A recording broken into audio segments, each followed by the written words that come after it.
Bismillah ar-Rahman ar-Rahim. Assalamu alaikum wa rahmatullahi wa barakatuh. As we welcome you once again to the airwaves of Salam Media. It is Wednesday nights with myself, Inayat Wadi, and great to be back on the platform after somewhat of a break. And I must say it's great to be in the company of our listeners, our viewers on the various platforms, Salam Media, wherever you are, whatever platform you're listening to us this evening. We welcome you to the show, and great that you're able to join us. And once again, we continue our coverage on Palestine, on Gaza. And while the eyes of the world will be at The Hague tomorrow, when South Africa presents its case at the International Court of Justice, the ICJ, and the hearing will be taking place tomorrow at 10 o'clock. And the next day, it is going to be Israel who will be presenting the case. But clearly, the eyes of the world is not only on the ICJ, but on South Africa, because South Africa has taken the lead. South Africa has been at the forefront of taking this case. And this is a case making it absolutely clear that there is a case for genocide. While we are in the fourth month of the brutality that is unfolding, Israel's war on Hamas and Israel's war on the people of Palestine, the brutality still continues. Over 23,000 people that have been killed, close on to 60,000 people injured. We've heard about more journalists that have been killed, and this brutality, this carnage still unfolds in Gaza, and this is relentless, this is non-stop. But the world has actually woken up to the fact. The world has woken up to the fact of who Israel really is, what the Zionist regime is all about, and what do they actually stand for. And for years and years and years, the world turned a blind eye. And this is exactly what the Reverend Chikane is saying, that the world snoozed on the Palestinian plight. And he was amongst a number of clerics who went out, and Christian leaders who went out to Palestine. And this was a delegation that went to Palestine to show its support for the people of Palestine, but also at the same time sending a very, very strong message, a message of condemnation to both Israel and the United States of America. And right now, it is my pleasure to welcome the Honorable Reverend Chikane to the airwaves of Salam Media on this Wednesday nights with myself, Inayat Wadi. Reverend Chikane, good evening to you, sir. Welcome to the program. And as always, we do appreciate you taking time out for us here on Salam Media. No, thank you very much. And thank you to your listeners as well. It's a pleasure to be with you here. But of course, the pain in Palestine, it's so deep. Even when we were with them there, you couldn't even celebrate Christmas with them. And I think that's what they are experiencing, and the world is watching. And I think that's the real shock about it. But let me hear you. Yeah. Yes, sir. As you mentioned, Christmas was a damper in Palestine, in Bethlehem. And normally we know that it is a buzz, people from right across the entire world coming to celebrate Christmas in Palestine. And I'd like to actually just start off there at that point in time, but also just before that quickly, in terms of your decision to go down and go and spend Christmas in Palestine. How did that come about? No, actually, initially, we've been in contact with the, Christian communities in Palestine and the civil society group in Palestine, which includes all the Palestinians, Muslim, Christian, others. And we debated about what's the best way to deal with this crisis, because clearly people were dying at a high rate. And then we agreed with the Kairos group in Palestine, which is the equivalent of a Kairos South Africa, to say, let's do a letter to the Western world to say to them, you can't close your eyes to the genocide that's happening in Palestine.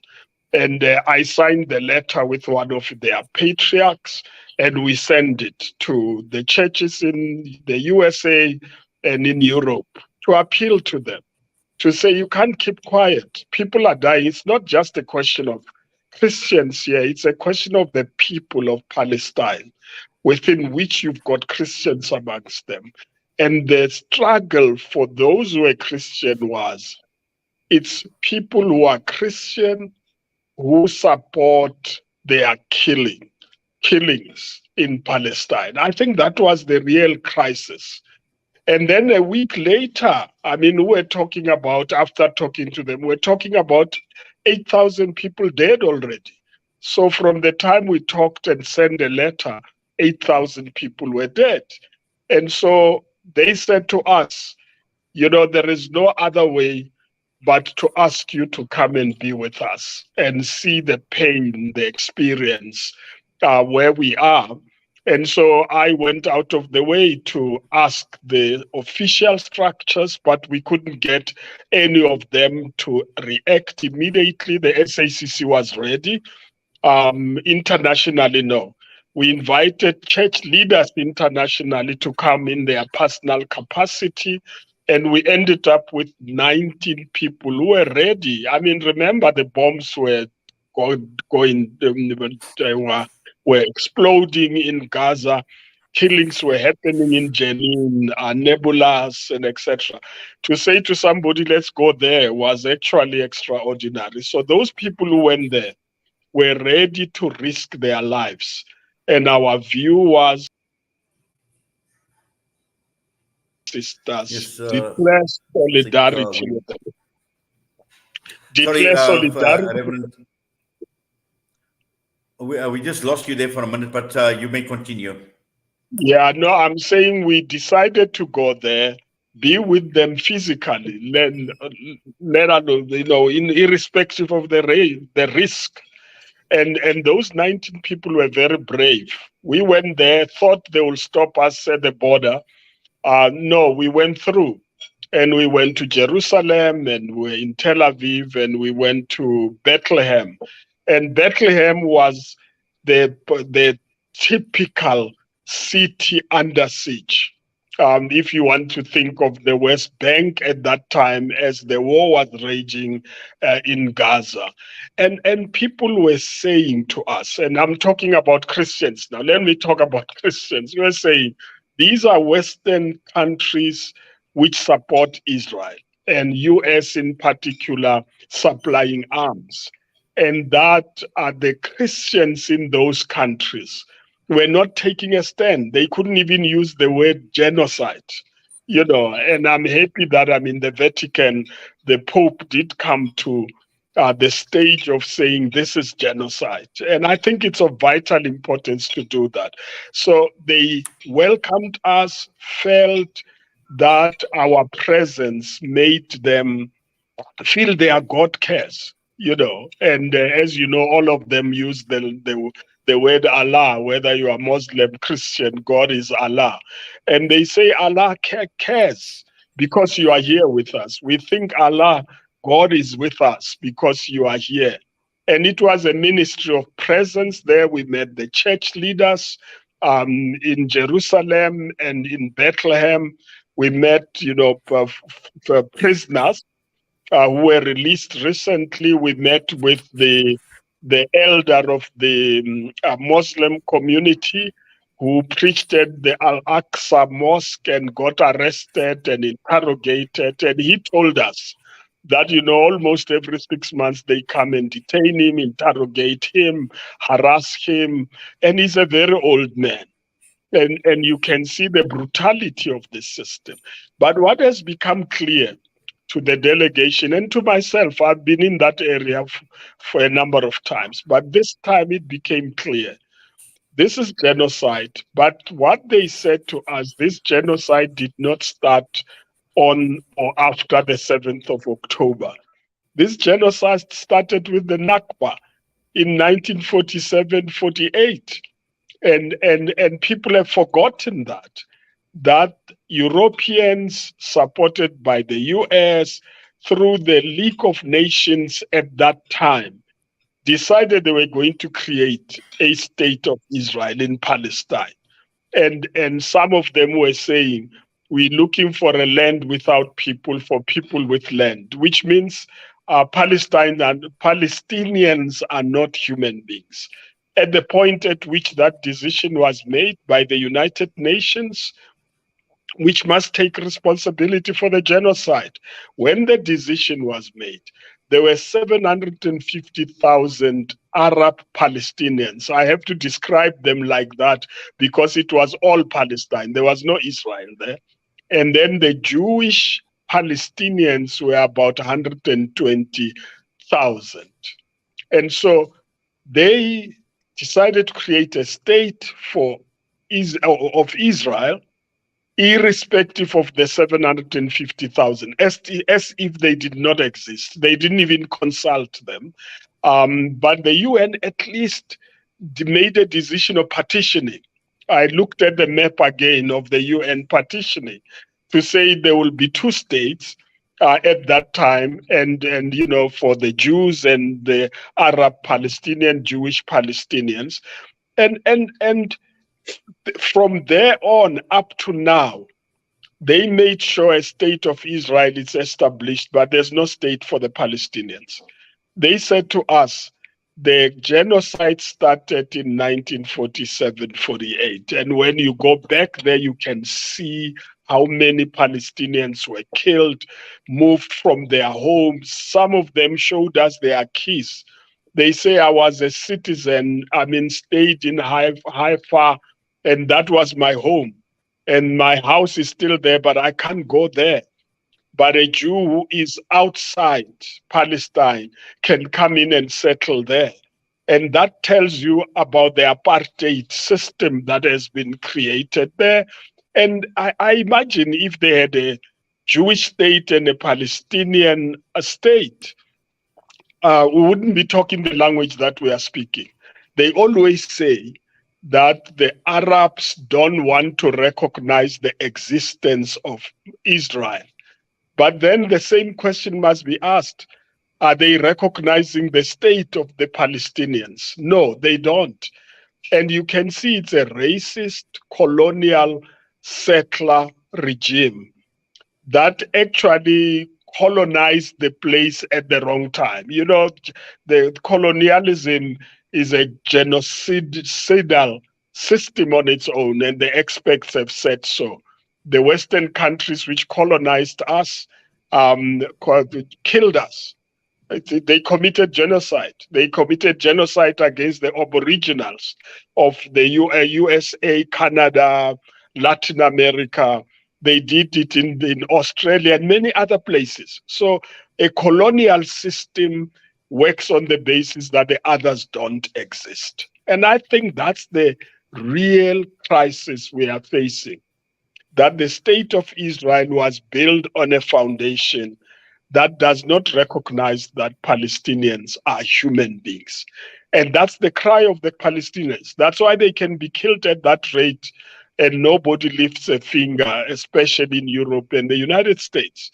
If it was happening in a European country, nobody will allow it. If it were whites, nobody will allow it.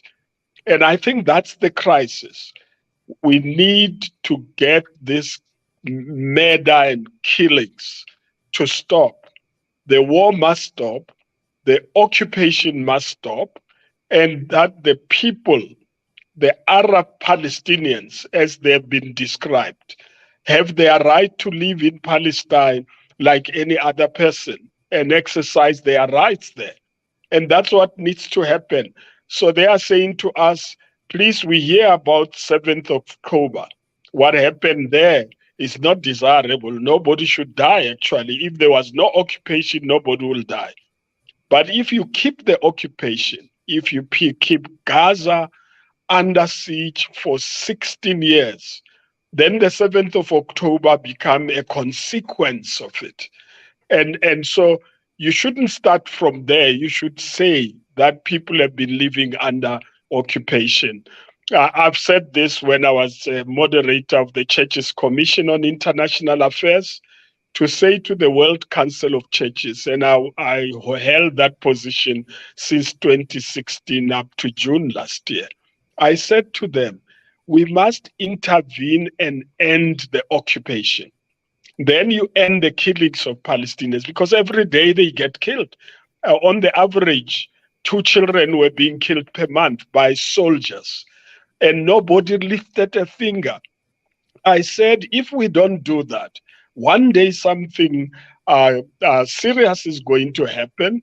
And when the Palestinians react, then the world will come up, light up. And indeed, October 7th happened, and there were headlines. But there have been hundreds of Palestinians dying over the years, and nobody cared about it. I think that's really the crisis of morality, hypocrisy of the world, and racism that does not regard people as equal. That's what became clear when we were visiting there, and we came out understanding that we need to mobilize the world. They said to us, please go and talk to the world out there. They don't listen to us. Talk to them. There will be no peace here until the Palestinians have got their rights back and the land back. I think that's the bottom line. And I would like to stop at that. I mean, I can say much more about it here. No, I'm sure we will unpack a lot more. Reverend, just looking at the members that were with you, the group that had accompanied you to Palestine, into Bethlehem, were there any that who came to Palestine for the first time? And what were some of the sentiments? What were some of their observations? What were some of their reactions, particularly from some of the other parts around the world? Well, I mean, the majority of the people, of course, would have been people who have gone to Palestine before, and they've gone there in solidarity. But there were a few amongst us who were going there for the first time. They were very shocked. I mean, clearly, you can never understand what's happening there unless you go there yourself. That's why when the chief rabbi here, because I keep on saying this is not about Jewish people. We're not against Jewish people. Jewish people are our comrades here. We live with them. And Jewish people around the world are saying, don't do this in our name. And there are more and more people who are saying it. And now you've got as Israeli Jewish people there who are saying they support now the ICJ. And the letter was released today. They support ICJ because they don't agree with what their government is doing. So those who went for the first time were so shocked. But it's worse when you are there for a few days in this under siege. You see the reality of the apartheid system there, from the River Jordan to the sea, on the Mediterranean Sea. There are checkpoints, there are controls. Palestinians can't move from one place to another within the West Bank itself, but can't move to Jerusalem unless, the West Jerusalem, unless they allow them to go in, or East Jerusalem. And then what was more dramatic is that even the number plates of cars determine where you can go. If you are an Israeli, you have got a different number plate, Jewish Israeli, a different number plate to go everywhere, including the settlements, Jewish settlements. If you are an Arab Israeli, you are an Israeli, you are in Israel, but your number plate doesn't allow you to drive on the roads to the settlements. It doesn't allow you. If you are a Palestinian, you can't drive outside unless they permit you to do so. And so it's actually a perfected system of apartheid that they are running there. And I'm surprised that the world can see that. And the only way to explain it is that they've got racist eyes. They are racist. And therefore don't care about the Palestinians. They think the Jewish Israelis are the human beings. And we are saying once you do that, you create conflict and hatred that is not needed. We need to treat both Jewish Israelis and Arab Israelis equally, treat Israelis and the Palestinians equally. That's all you need to do. And this is in terms of international law. And this must come to an end. Let me just say that I'm quite convinced that Israel, which is a right-wing government, has made a fundamental strategic mistake this time. And the United States, which support them, has also miscalculated badly. And they're not going to survive this one, even if they can be as racist as they can. The world will turn against them, and we are going to mobilize the world in the same way we mobilize the world against the apartheid regime in South Africa. We're going to do the same, and no one can justify what's happening there using their Zionist concepts. You know, Zionism, I've understood it better now. I met Jewish people, second generation Jews, when we were there, because we met everybody. And one of those is the former ambassador who was here in South Africa, the second ambassador after 94, and resigned because he couldn't reconcile himself with the policies of his own country. We met him there. And there are others, the diplomats we met when we were there who didn't resign. But what they are saying, what he said to us, one of those was that Zionism, the way it's constructed, is that either the Palestinians shouldn't be there, but if they are there, they must submit. That's the first thing. If they don't submit, they die. And if they don't want to die, they must leave. And if they leave, they can't return. So it's submit or die or leave. Maybe for them it's leave. If you don't want to leave, submit. If you don't want to submit, you die. And that's why the refugees of 1947-48 are still in Jordan, Egypt, and other Arab states around there. They are not allowed to go back. The refugees of 1967, I've met them, were in Amman. We met the two generation of refugees. Once you leave, you can't come back. That's why people in Gaza don't want to leave. And they are being pushed to the Rafah border. And the strategy is they should leave so the Israelis can take the land. That's what the Zionist project is about. So they disregard the two-state solution and make sure they beat up the Palestinians to submission or leave the place. Now, you can't sustain that type of a system. I think it's not the colonial years when the West determined, colonial powers determined what happens in this world. There's going to be a turnaround. The world is going to be mobilized to bring this thing to an end. And the Jewish communities are taking a stand. And they are beginning to say, this is not Jewish. This behavior is not Jewish. The more and more Jews are saying internationally, we're not Zionists, we're not prepared to support a Zionist project. And remember that there is a large population of Jews outside Israel. And I think within Israel, there will be more and more people there who say no to this. I'm told 10% of the Israelis are saying no to this. And I think we're going to get more and more, which is what happened in South Africa. And at the end, this thing will collapse, and we're going to end up with a just system within that area, from the sea to the Mediterranean, from the river to the Mediterranean Sea.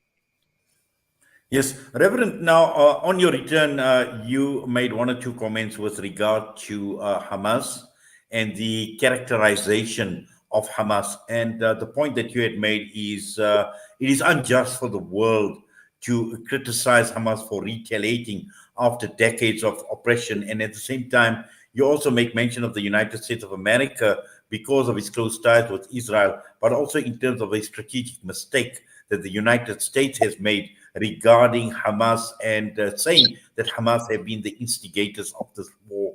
And just looking at it from your perspective and the world, and how the world is actually starting to see Hamas even in a very, very different light.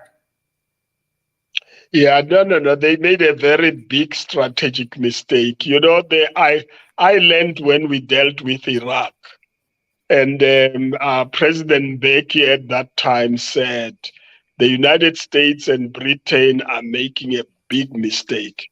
They think if you go and kill Saddam, you've solved the problem.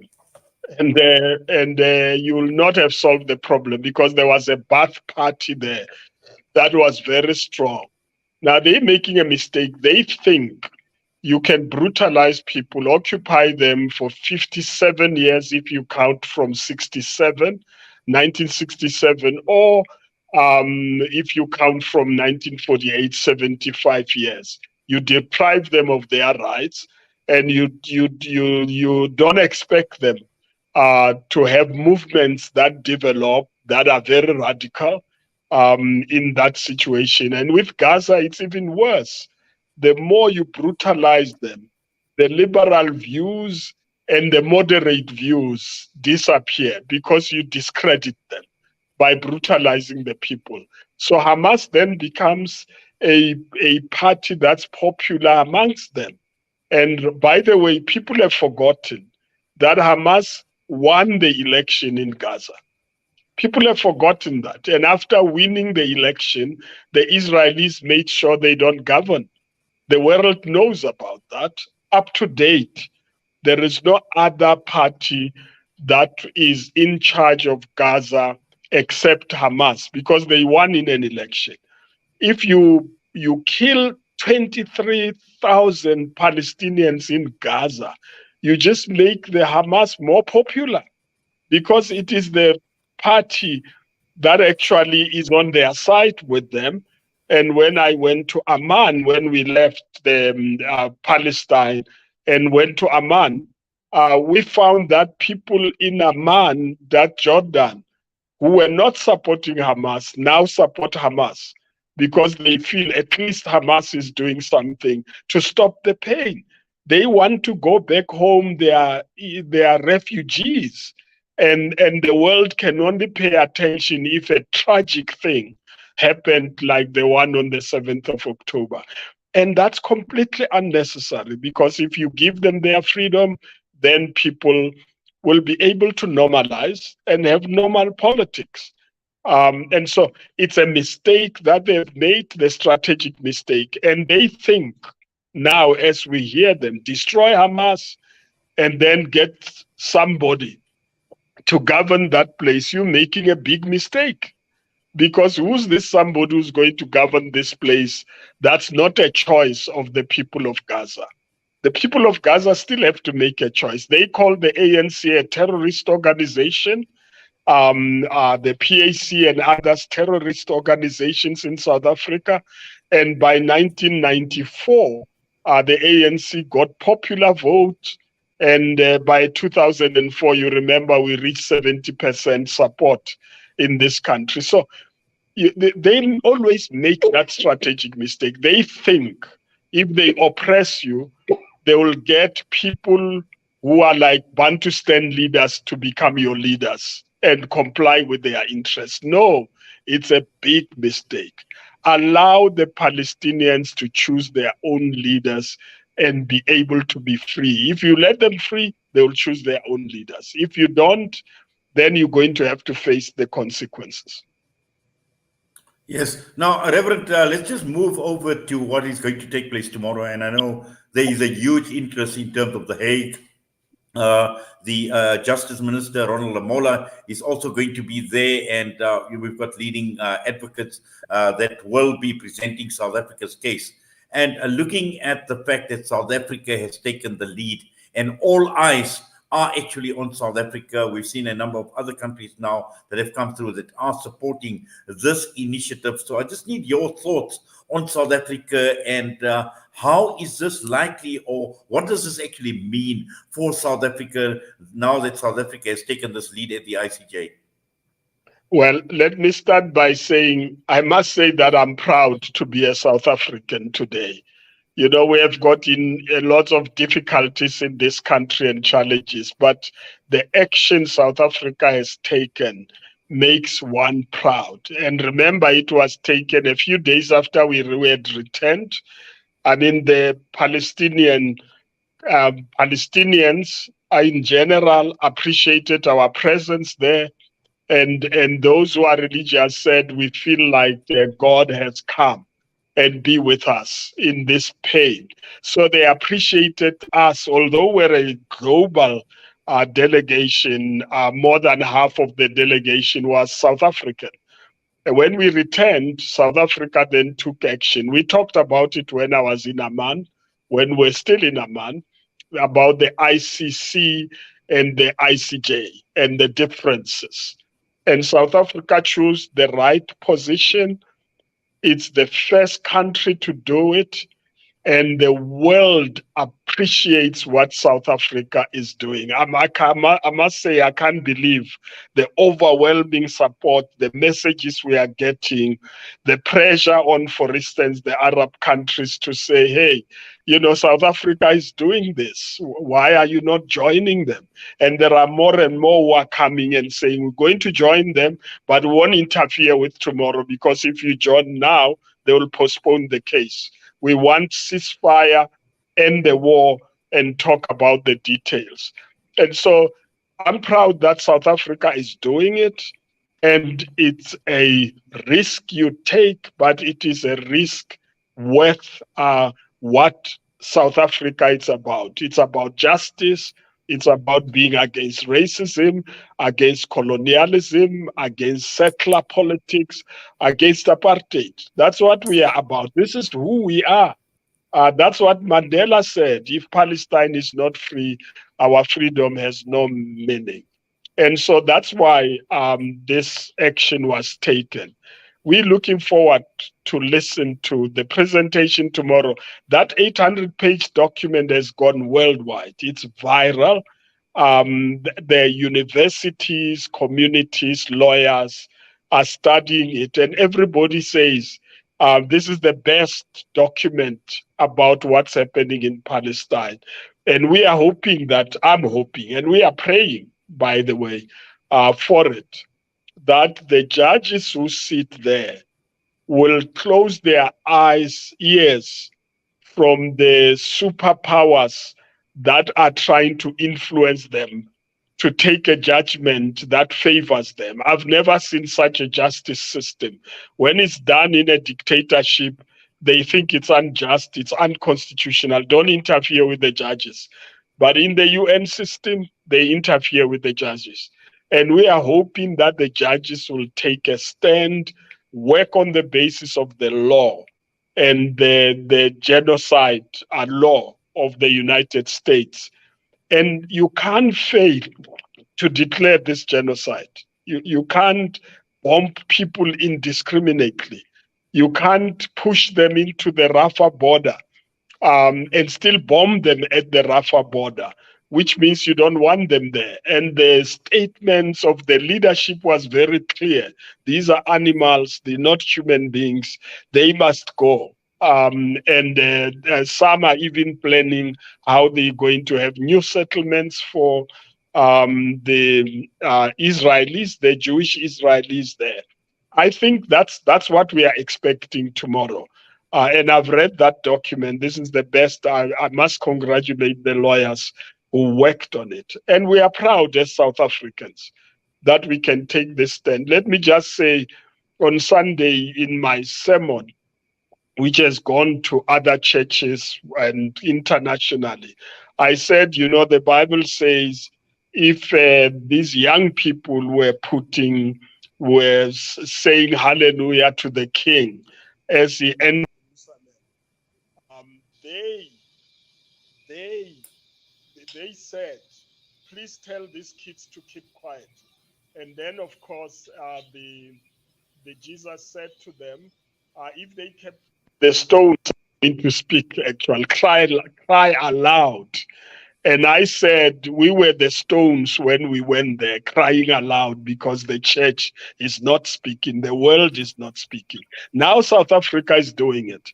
And I'm saying South Africa is the stone on the roadside, which is crying aloud and saying to the world, you can't allow this genocide to happen. You must stop it. I mean, where have you seen, a war where you bomb hospitals, you bomb schools, You bomb churches, mosques, you bomb even a refugee camp for that matter. It doesn't happen anywhere. There's no law that permits that. But if you treat people as less than human beings and want to eliminate them, that's what genocide is all about. They are not wanted there. So you remove them and take over the land. There's no better way of describing genocide like it's happening in Gaza. Now it's happening, by the way, in Jenin and in Nablus. And people are dying there, and the world is closing its eyes to it. Well, Reverend, we already getting reports from journalists, South African journalists who are in the Netherlands, who are at The Hague, outside the Peace Palace, talking about Palestinians living outside of Palestine, living in the Netherlands, carrying South African flags, expressing their gratitude, their thanks to the people of South Africa, into the government of South Africa. So this obviously has gone viral. And these 2 hours that the judges will be listening to has the potential of history in the making, Reverend. No, it is actually, we have already made history. I mean, history is already happening. And it doesn't matter what the decision of the judges actually become now. The submission to the ICJ is sufficient to mobilize the world. And if the judges don't make the right decision, the world will make the right decision. But I'm expecting that the judges can't, under the circumstances with all the evidence before them. They should rule in favor of the victims of this genocide. So I've already indicated, I'm amazed how the world has come around to support South Africa in this action. And I'm quite convinced after tomorrow, more countries will join South Africa. I was saying, why are they not joining now? And they were saying, if you join now, they will delay the hearing, because it will be postponed to receive their documents. So they will do it after tomorrow. And I'm sure we'll get more and more countries. And the United States will be isolated if it does not move. And the European countries are already under pressure now, huge pressure. And you can see a shift in the thinking of France, for instance. And I'm expecting that the noises within Britain are going higher and higher. And I believe that Germans will also have to deal with this reality, because it's a reality. And the people of the United States will have to do what they did during the apartheid system. You remember, we mobilized the people because the government was not responding. Congress was supporting the apartheid system. We mobilized people who forced Congress to take a resolution of sanctions against the apartheid system. I think the United States will be forced to withdraw their support. And if the United States withdraws the support of a Zionist Israeli state, then it can't survive. It will have to be a state that's not Zionist. And it will have to be a state where Palestinians can be part of a government. You can't allow a situation where you've got exclusive type of government. So I don't think even the United States is going to sustain it. Actually, I'm hoping that more and more Jewish Israelis will take a stand from tomorrow and say, no, we're not going to allow this. It must come to an end. This is an opportunity for the world strategically to take a stand and end this pain in Palestine. And so I'm not surprised. I'm sure there will be flags on South Africa. I've seen children in various Arab countries saying, we support South Africa. You know what I'm talking about? It's even going to children, not just the adults. And I'm hoping these Arab states who are petrified because they've paid a price by being around there will also take a stand. And we don't have to, we're not talking about violent stand here. We're talking about a peaceful stand to say, no, This system cannot be allowed, and it can't survive. We did it in South Africa. We mobilized the masses through the United Democratic Front during those days, and we made the impossible for the apartheid system to govern us. So I'm actually pleased. I must tell you, I am proud to be a South African, and I'm hoping, we are calling on the churches internationally, because if the churches took a stand in Europe and the United States, because that's where they belong in the main, those countries cannot survive that pressure from the churches. I'm pleased that in the United States, for instance, the United Church of Canada, the Presbyterian Church in the United States have declared this a genocide. And I think we're going to hear more and more of the churches declaring it genocide. And that will make the Palestinians realize they are not alone. And I think that's the critical issue we need to say. And from a faith perspective, we need to make them feel that God cares about them. It can't be that God abandons them. It's not possible. Then it's not God. That type of God who's on the side of the Israelis against Palestine, it's a tribal God. It's an idol. It's not a God. God can't take sides with one human being against another. God takes sides with justice. And we are hoping that the churches, the religious communities will get this message that you can't have a God that's on the side of the oppressor and those who brutalize others. Well, definitely. And also the lead that South Africa has taken. And Reverend, I was in Cape Town at an event where our Minister of International Relations, Dr. Naledi Pandor, was present, and she made the statement about reforming the international structures like the United Nations. And what we see with South Africa, again, putting these international structures in place, because what we saw is arrogance coming through from the United States. We saw the arrogance manifest itself at the UN when the resolution was passed, when the veto was, when the United States had actually vetoed that resolution, and we saw the evidence of all this arrogance coming through, that we are untouchable and we will veto when we want to. So all of this was not expected. And this is where the element of surprise, and this is where South Africa says, you know what, enough is enough. Now we need to take this to another level. Now we need to take it to the ICJ. And all of this is going to come back. It's going to haunt the United States of America. It's going to haunt all those proponents and all those supporters of the Zionist regime. Yeah, no, that's why I'm saying they've made a big mistake. I did say before that, power does come to an end, and that you can't use power to oppress people and think it will last forever. Even the veto they are exercising will come to an end. Now, the UN system is a product of the colonial system.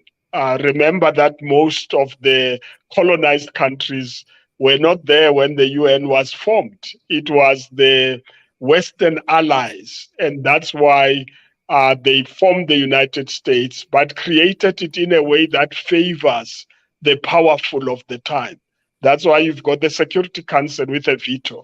I mean, you've got the Security Council where there's a veto, but there's no single country on the African continent that has a veto in that setting of the Security Council.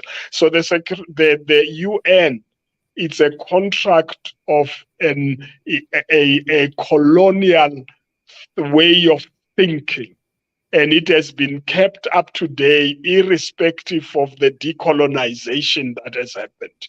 I think this action by South Africa, which has diverted it from the Security Council so that the Security Council is not a determinant in this case, it is making the UN force the United Nations to accept that veto to continue oppressing and killing people can be sustained.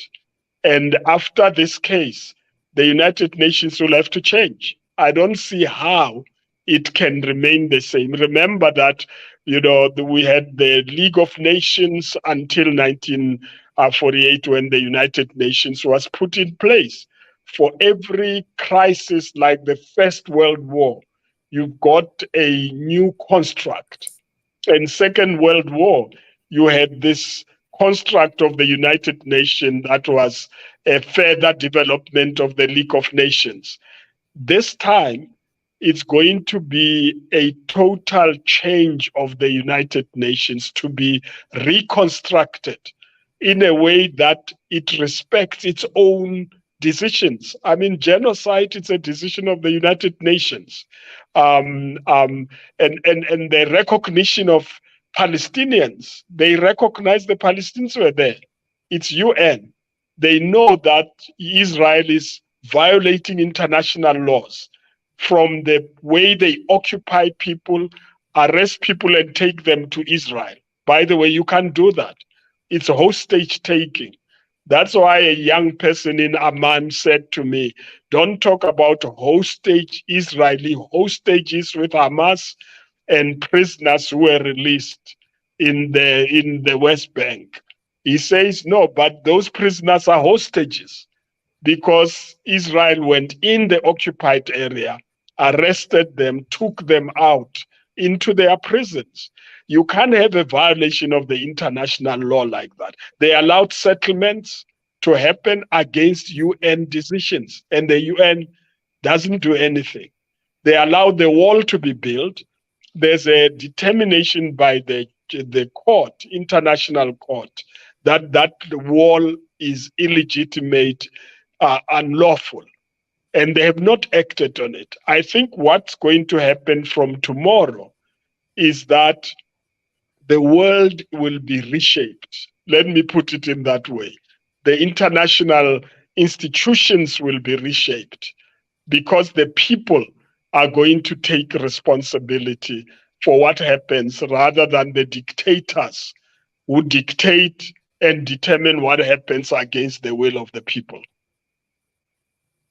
Well, Reverend, we're going to have to leave it at that. And the point we have been making that Palestine and the genocide in Palestine will be determining what a new world order looks like. But that's a topic for a discussion for another day. But for now, we thank you because we are actually going live to the Netherlands, where we will be linking up with one of the reporters just to provide us with an overview as to what is taking place in Netherlands ahead of the ICJ hearing tomorrow. So we're going to go live from here, directly from here. But for now, we thank you, Reverend, as always, for your time with us here on Salam Media. We appreciate you, and please take care, and the Almighty keep you blessed. No, thank you very much. I need to say it's a pain that so many people had to die before the world listened. I wish we didn't have the 23,000 people dead, but this is going to change the world. Thank you very much. Thank you. Reverend Frank Chikane with us this evening right here on Wednesday night with myself, Inayat Wadi. The time is just gone 7 minutes past 8. We're going to go for a break. We come back. We're linking up with Kanita Hunter, who is in the Netherlands, to provide us with an overview as to what is taking place in Netherlands ahead of tomorrow's hearing at The Hague.